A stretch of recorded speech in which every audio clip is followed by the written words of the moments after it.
What I'm about to explain to you is an undeniable, incontrovertible reality, and that Israel has lost. Not just lost, but lost catastrophically.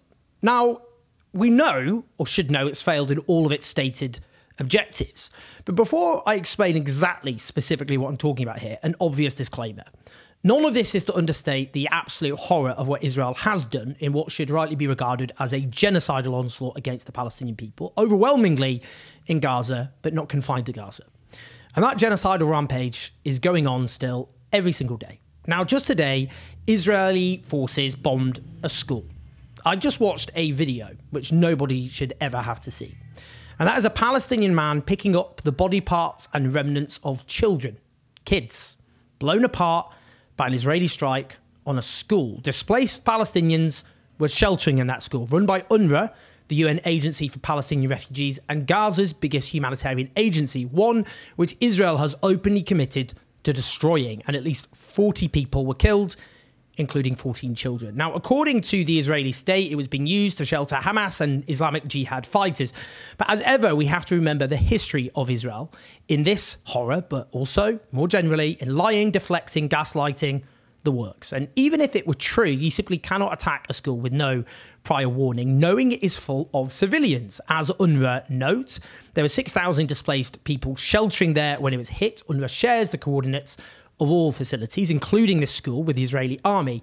They say they had no information or suspicion that there were Hamas fighters in this school. As the Israeli human rights organisation B'Tselem say, the Israeli attack on the school in the Al-Nusrat refugee camp, which housed internally displaced people, is a suspected war crime. If, as Israel claims, Hamas used the school to plan military operations, this action is illegal, but it cannot justify the massive harm to civilians who sought shelter in the school from the horror of prolonged fighting.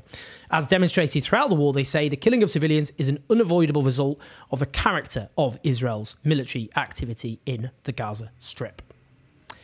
It may seem perverse, then, to talk about Israel losing in any meaningful sense in Gaza. When Gaza is in ruins, tens of thousands have been slaughtered in such barbaric circumstances by the Israeli state, and every single day that remains the reality. That famine, as we know, grips Gaza because of the deliberate starvation policy of Israel. But apart from the stated objective of returning the Israeli hostages to their loved ones through military means, a total failure, far more have been killed by the Israeli state than rescued by military means, Israel keeps retrieving, in fact, the bodies of dead hostages because of its refusal to accept a ceasefire deal which would return the hostages alive in return for Palestinian prisoners and end this obscenity. Israel's stated aim, of course, was also, above all else, in fact, the military defeat of Hamas. Now, to anyone with any sense, with a basic understanding of military history and counterinsurgency, this was always deranged, let's just say it. Hamas had emerged in the first place because of the Palestinian people's burning fury at the colossal injustices imposed upon them by the Israeli state, and a sense that the previously dominant faction, Fatah, had failed to stand up to the occupation and essentially had become corrupt collaborators. That's how the Palestinian people generally felt. I think that's a completely accurate summary. Now, you cannot defeat an idea, and you cannot force an occupied and subjugated people to accept the oppression and the subjugation. You simply will not do that by taking that oppression to the most violent, hideous degree possible, where you make it abundantly clear that you wish to violently destroy that entire people. Hamas retains popularity among many Palestinians simply because it is seen as the main resistance force in town that's viable given what they're up against. None of us have to like that fact, but we do have to accept that fact. And this is why the Israeli state has lost. Now, Israel keeps making grand claims. They have destroyed 20 of the 24 Hamas battalions and so many thousands of its militants in the process. But the number who belong to the fighting force of Hamas isn't a static number. And indeed, the Israeli claims are themselves widely exaggerated. A couple of weeks ago, there were reports about the US administration's private frustrations, which should have been more widely reported. And that's what I'm talking about today. Now, big caveat here, they keep leaking, these people, their frustration while arming Israel to the teeth so it can keep on slaughtering innocent Palestinians. They have facilitated this genocide from the get-go, and none of us must ever forget that. They're clearly leaking this because they think it will sway American voters who are understandably not too happy about a Democratic president facilitating genocide. Nonetheless, this particular briefing was very revealing indeed. Top unnamed officials told Politico that Israel's strategy in Gaza is self-defeating and likely to open the door to Hamas's return. They said, and I quote, Israel's government has failed to hold parts of Gaza after clearing them, had turned the civilian population, the rest of the world against it with widespread bombing and inadequate humanitarian aid, no shit, and enabled Hamas to recruit more fighters. Now, I have to say, when I read this particular part, I feel an unbelievable sense of anger. Let me just quote what I'm talking about. In a Tuesday interview with CNN, Netanyahu said, "We have to get rid of Hamas, otherwise there's no future for Gaza." But recent US intelligence is fueling a growing out concern that that outcome isn't possible. So let me just say that again. But recent US intelligence is fueling a growing concern that such an outcome isn't possible. Are you kidding me?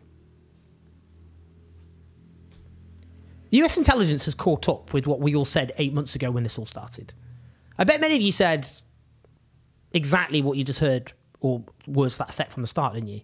From the get-go. You're not highly paid intelligence operatives, unless some of you are watching this, of the world's only superpower with a vast array of highly classified information at your fingertips, are you? No, but you've got some common sense, I'd imagine, which turns out is actually far more reliable than the supposed expert opinion of this lot who've dedicated their entire lives to so-called intelligence gathering. Let's just listen further. Although Hamas's communications and military abilities have been degraded, only 30 to 35% of its fighters, those who were a part of Hamas before the October 7th attack, have been killed, and about 65% of its tunnels are still intact, US intelligence indicates. Right, so Israel has destroyed or severely damaged most civilian infrastructure and killed tens of thousands, including at least 15,000 children. And that's their so-called achievement, is it? Goodness me. But this part made me really angry. Biden officials, they say, have become increasingly concerned that Hamas has been able to recruit during wartime thousands over the last several months. That has allowed the group to withstand months of Israeli offensives, according to a person familiar with US intelligence. No shit. No shit. Who could have predicted that? That if you launch a genocidal war against a long subjugated people, that many of them have lived through picking up the remnants of their slaughtered children and putting them in plastic bags, of their loved ones being burned alive, that some of them might go, indeed many of them might go, I'm going to spend the rest of my life fighting those responsible even if it kills me. Who would have thought it? Oh, anyone with common sense, I'd imagine. You don't just go, oh, well, there were 30 to 40,000 Hamas fighters. You just wipe out most of them, job done. What about all the ones who are going to join? You absolute fucking clowns. How dare these people insult our intelligence by leaking the most obvious conclusions imaginable after facilitating one of the great atrocities of our age, which would always obviously fail on its own terms? We were not actually, I'm sorry if some of you think you were geniuses by predicting that this would actually happen. You weren't. You obviously had a general sense of what would inevitably happen. A report in The Guardian this week finds, and listen to this, that analysts believe there may be more Hamas militants in the north of Gaza, which was supposedly cleared by Hamas several months ago, than in Rafah, the southern city which Israel claims is actually Hamas's stronghold. Aid agencies believe that Israel actually already controls about 80 to 85% of Rafah, and guess what? Hamas still hasn't been destroyed or anything close. Its leadership remains very much intact. Indeed, it was in Jabalia, as The Guardian note, the second most populous town in northern Gaza, where fighting was described as perhaps the fiercest yet, and that was supposedly cleared of Hamas back in January. Residents of Jabalia now say that Hamas officials are patrolling markets and enforcing price controls of key goods and distributing aid.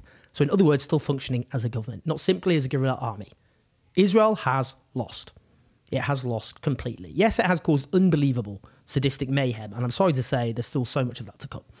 It has turned itself into a pariah state. It is a state now widely despised not just in the global south, but in the global north too.